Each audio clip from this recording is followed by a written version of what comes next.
Mrs. Babion. Well, I was born uh, the 28th of July in 1888 and was named Mabel Ann Waldron. My grandmother's middle name was Ann also, and it carried back in the family on her side for several generations. Oh.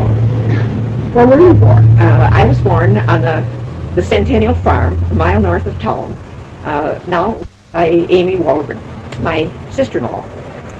And I had two brothers, but no sisters. I was the youngest one of the family. Well, tell us your brother's name. Charles Wellington Chapman Waldron and Edward Chapman Waldron. Well, the name Chapman seems to be quite prominent in your family. Was that a family name? My grandfather was Wellington Chapman, who came from Massachusetts with his brother, George W. Chapman, in 1842. They each bought property 1 mile north of town. Grandfather bought it 1 mile north of town, and his brother bought 1 mile south of town on the Shiawassee River.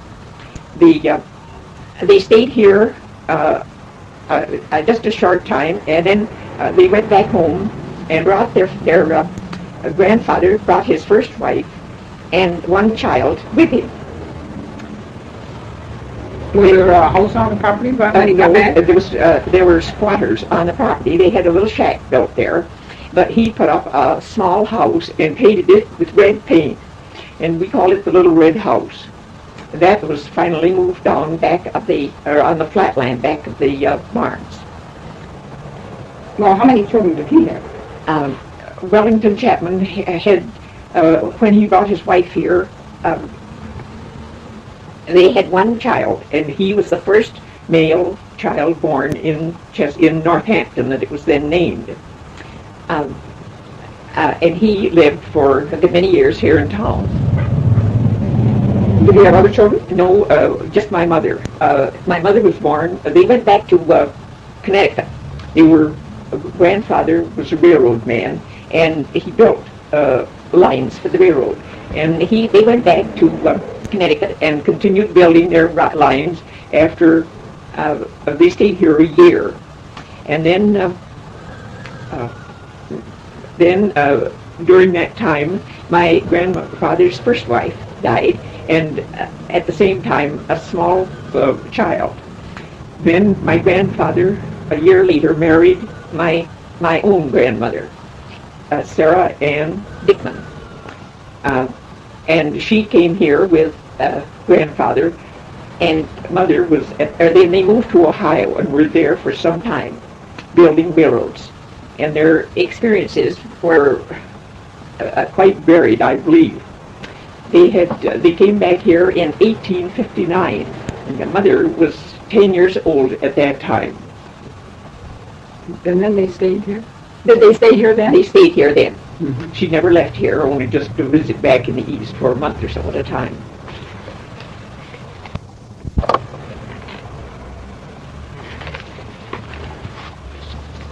How old were you when you went to school?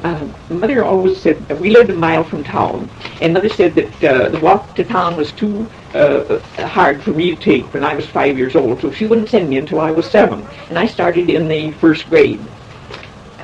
The first grade and the kindergarten were in together, but I did go to the kindergarten part of it.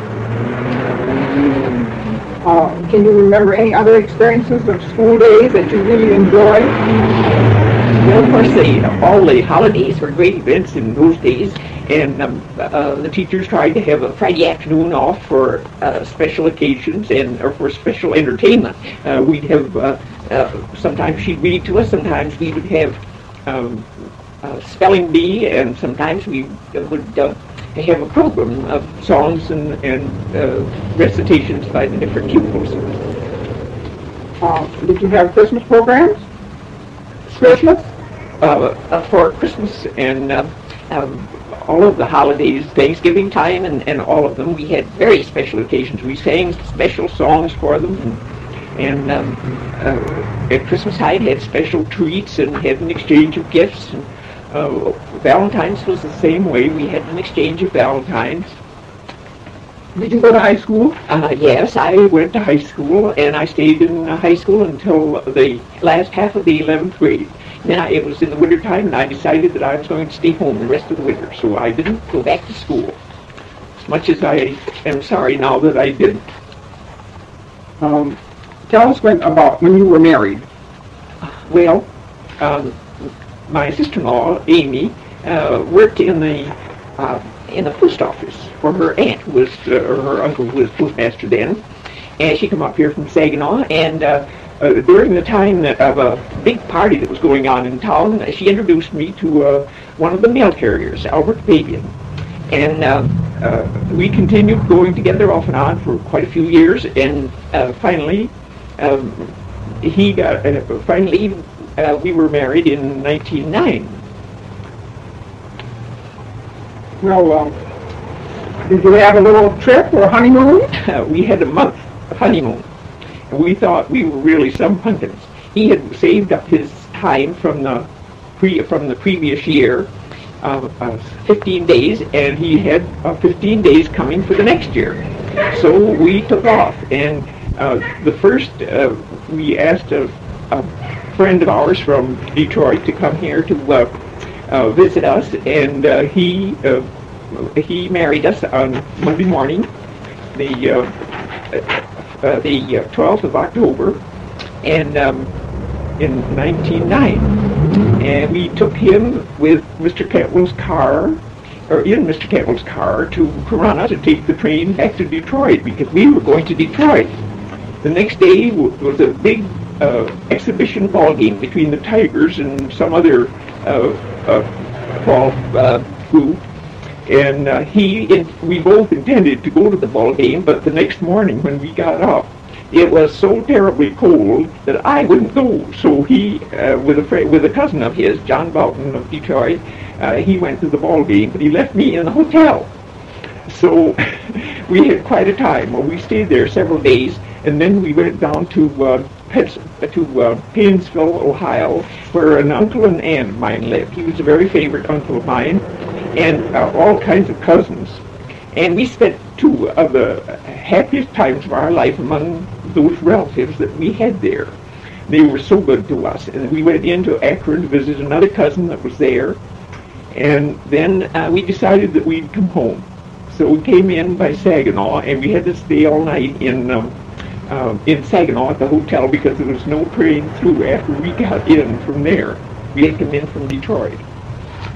And we got home a month later.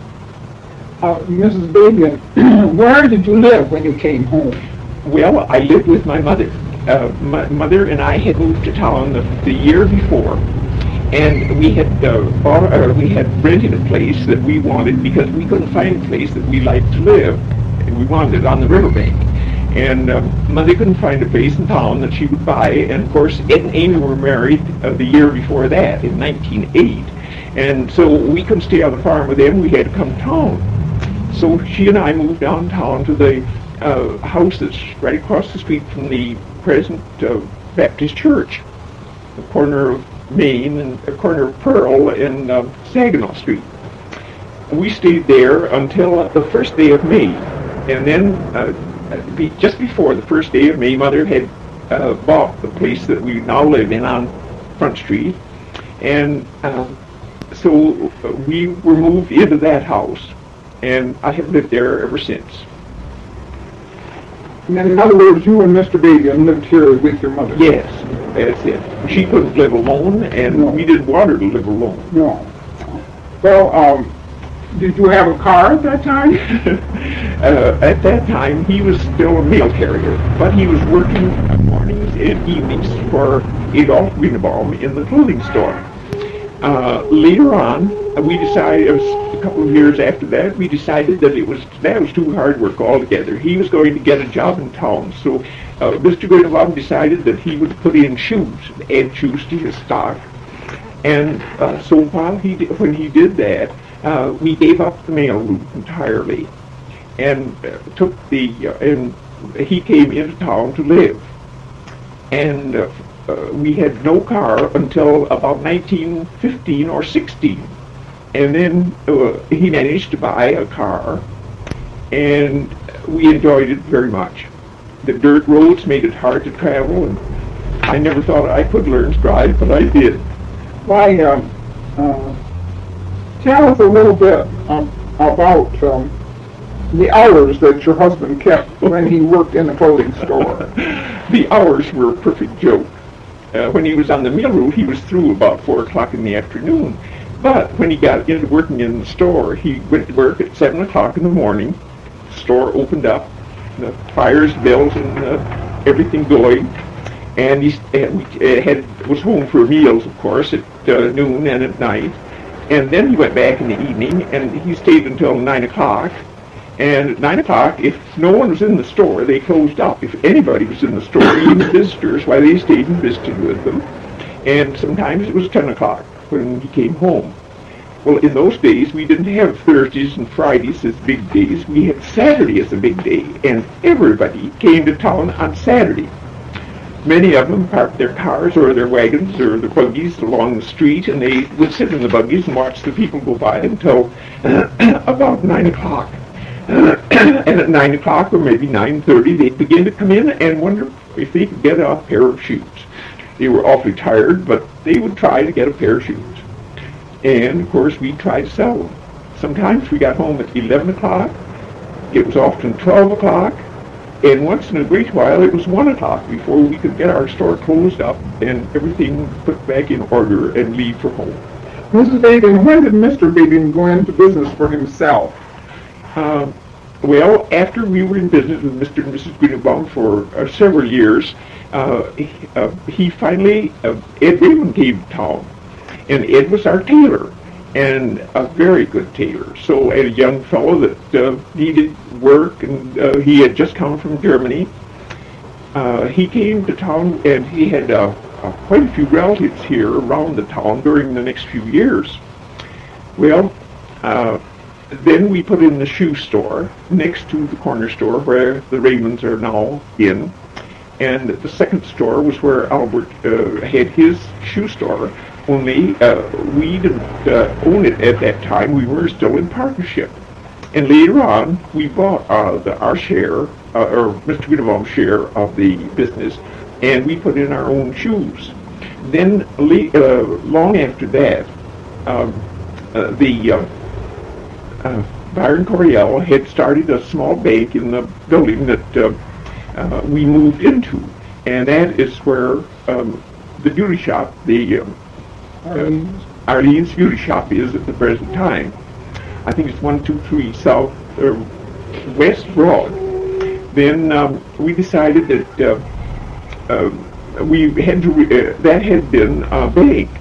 Coryell had his bank there, but he failed, and so through some maneuverings, we were able to buy that store. And at that time, everything was tied up in Chesaning. We already owned one store up in the western part of the block, but we didn't want to move up there, so we bought this other store, and then later on we sold the one that we owned up in the west part. And we remodeled it. During the remodeling, the big safe had to be taken out of the basement. Not the safe had to be taken out, but the underpinnings for the safe had to be taken out of the basement. And that was no small job. They put horses, a pair of horses, and block and tackle? Well, I imagine that's what it was, down in there, and they worked at that. During this time, Albert came down with a pneumonia. I got a Julia Scherer to come here and stay as a nurse for him. Mother was in the house doing the housework, and I had to stay at the store, and I was there for all the rest of that fall or spring. It was in the spring that we got it. It was in the spring and all summer. Father Babion came up here and stayed at our house with us and did the carpenter work on the inside, getting the shelves up and things like that for Albert to take care of. But it was weeks before Albert was back on the job again. And that was the worst siege that we had in our whole life, I think. Well, it seems like those things happen all in bunch, don't they? Now, how long were you in the shoe business, or when did you sell your shoe, or close out the shoe store?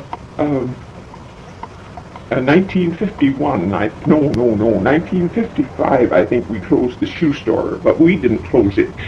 We turned the shoe store over to Waldron and Margaret, Ruth and Bill, and they worked at it from the time Albert had his stroke in 1951 until 1955, I think. I think that's right. Mm-hmm. That's from me. Oh, excuse me. We, now the librarian has a note down here about World War II shoe rationing. Was there rationing of shoes in World War II? We had a terrible time with shoe rationing. It was, we had to be so careful about every shoe that we bought. We had to get tickets for every shoe that we had sold. And once in a great while, they would have a special sale on some shoes that we wanted to dispose of, or that we felt we could dispose of, and we'd line them all up, and we had to make duplicate copies of, or triplicate copies of every bit of business that we did during that time. It was a horrible thing. I still have those, a lot of the papers and things that went along with it, the advertising that went with it. And at that time, I was in, we were saving lard, oils of all kinds. Maud Hill was the chairman of that oil group. We were saving tin cans, and Nora Fulmer was the head of the tin can group. I was the head of the newspaper group, and the paper pickup group. And we had a small paper press in our basement that could bale paper. And I kept the three men in our store busy with that baler, baling the newspapers and the scrap paper that we bought or that we got from up and down the street from the different stores. We had quite a time with it. No, we have not mentioned your children. Would you tell us how many children you and Mr. Babion had? Well, we had three. Beatrice Ruth is now married to William Morse. Hortense Pauline, married to Donald Foos, and Albert Waldron, who married Margaret Stolson, who has since passed away. Do you remember anything about the old Opera House? That was one of the momentous occasions. The old Opera House was located in what is now the parking lot to the Ryburn Schwartz garage, right facing the house that is just north of us, Niles Nixon's home. It was a huge building, and it was used for years and years. And when it burned, it was the most awesome fire that anybody ever could imagine, because there was a strong wind that night, and they took good-sized embers of burning wood right over our house, across the river, and clear over as far as Liberty Street. Now, tell me what sort of programs were in the Opera House? Well, the Opera House was built for drama and concerts and things. Even graduation exercises from the schools were held in the Opera House. Yeah, many. When I was in the 8th grade, we sang, our grade sang the Anvil Chorus. And the four of the young people that held the main part, the boy who was singing alto, got mad at the teacher and told her off, so she put me in to sing with the quartet as the alto, and I was real happy. I think, or they used that for at the time. Then one time, 10 people, 5 couples, entertained at cards for practically the whole town. and they borrowed the card tables from everybody, and they took them in there and set them up. And an aunt of my husband's got the first prize for playing cards. And she hadn't played cards in years and years and years, and we were all so delighted about it. You said it was built for drama. Were there opera companies come to town, dramatic societies? They did. They came with their trunks and their scenery all packed. They were met at the depot by a dray with horses. It was brought down here and carried into the back of the opera house and put up. Later on, there was more scenery put up in the opera house itself, so that they didn't have to bother with carrying so much. But at first, they didn't have very much scenery, I guess. The first opera house was over the store, now occupied or now owned by Newrich, but it was a different store with an upper story, and they had a very narrow stairway that led up to that in the back. And it was hard work for them to get their opera companies up and down there. But the drayman was a special, that was all he did around town, was to do draying, and he met each one of the trains as they came in every day and brought down the mail and brought down the other things that had to be brought in. Trunks.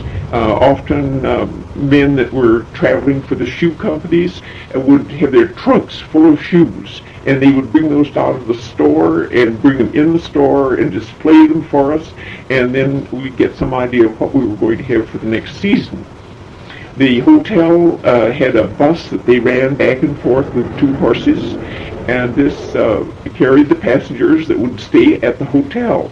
If when they had the drama group here, they had to have some place to stay, and so they stayed at our Hotel Central, and it made it a very good place. Well, would you like to tell us a little bit about the study club? What do you know about the beginning of the study club? Well, the first, I was working in the store full time when the study club started. It was an afternoon meeting, and I couldn't go. I just couldn't get away from the store because that was the time when we were usually quite busy, along the 3 o'clock and 4 o'clock. And finally, Anna Nason prevailed upon me to come up to her house to a meeting one afternoon. And I decided I'd go. Maybe I could make it some way or other. So I went. And during that afternoon, they put me in as secretary of the study club. And I was confined. I was glad in a way, but still I didn't know how Albert was going to take it because he needed me there at the store, he thought. So I took the job. And from then on, for several years, I was the secretary for the study club. And the study club books are all now in the library's vault. Mm-hmm. They're all over there. Why, about what year would that be? Have you any idea? Can you place it? Here. I know, I wouldn't dare say. What was the purpose of it in the first place? Well, they read plays in the afternoon, and they had just a lot of fun doing it. And then they began to broaden out, and they began to talk about different subjects. And pretty soon I kind of inveigled them into doing it at night. I said, we have all the evenings before us, why can't we meet at night? And I finally persuaded them to meet evenings instead of the afternoons. It was pretty bad to go for the afternoon. So, and then, long about, I can't tell you the day, they were all gone. Well, it doesn't matter, just go tell it anyway. Geneva Harmon was vice president of the study club when I was president. And we had, before that, 2, maybe 3 years before that, we had talked about having a library in town. We had the girls from the NYA that worked on this library board. And they worked for a library, so they had taken that project up and studied for it. And so we really wanted a library, but I couldn't get anyone interested in it in particular, so finally Miss Frisch, it was the Saginaw County School Commissioner, sent a group of books up here and gave Helen Walker Bessinger the privilege of becoming a librarian. And that is, if someone would sponsor it. Well, at that time, I was president of the club, so I said, well, I'll take it over, because I had to see that she went to work at a certain time and spent that time in the library each week. So she came to the store and got the key. So I knew, and then she went to her work, and when she got through, she brought the key back and left it and went home. Then at the end of the week or 2 weeks, however it was, I wrote out a check for her from this NYA funds that were turned in toward the library work. And that was really the way our library started here in Chesaning. Well, I'm coming back another time, and we'll go into it a little more, because I know there was a lot